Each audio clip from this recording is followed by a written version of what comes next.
নতুন বল হাতে মোহাম্মদ আমির। ঢাকা ক্যাপিটালসের ইনিংস শুরু, স্ট্রাইকে সাইফ হাসান। কিন্তু প্রথম বল থেকেই চাপে পড়ে গেলেন ঢাকা ওপেনার। একটার পর একটা ডট বল, 6 বলের পুরো ওভারে কোনো রান নেই, সম্পূর্ণ ম্যাডেন ওভার। আর সেটাই যেন ইনিংসের সুর বেঁধে দিল। এই ম্যাডেন ওভার শুধু ম্যাচের প্রভাব ফেলেনি, বদলে দিয়েছে টি-20 ক্রিকেটের রেকর্ডের তালিকাও। এই ওভারের মাধ্যমেই সাকিব আল হাসানকে টপকে গেলেন মোহাম্মদ আমির। দীর্ঘ টি-20 ক্যারিয়ারে এটি আমিরের 28তম মেডেন ওভার। এর আগে 27টি মেডেল নিয়ে সাকিব আল হাসানের সঙ্গে যৌথভাবে দ্বিতীয় স্থানে ছিলেন তিনি।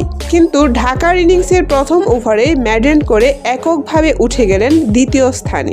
এখন টি-20 ক্রিকেটের সবচেয়ে বেশি মেডেন ওভারের মালিক একমাত্র ওয়েস্ট ইন্ডিজের সুনীল নারিন। 15 বছরের ক্যারিয়ারে 567 ইনিংসে তার মেডেন সংখ্যা 33টি। প্রায় 18 বছরের আন্তর্জাতিক ও ঘরোয়া ক্যারিয়ারে 344 ম্যাচে আমিরের এই 28টি মেডেন ওভার পেসারদের মধ্যে যা এখন সর্বোচ্চ। অন্যদিকে 459 ইনিংস খেলে সাকিব আল হাসান করেছেন 27টি মেডেন। আর পেসারদের তালিকায় আমিরের পরেই আছেন ভারতের ভুবনেশ্বর কুমার। 315 ইনিংসে তার মেডেন 26টি।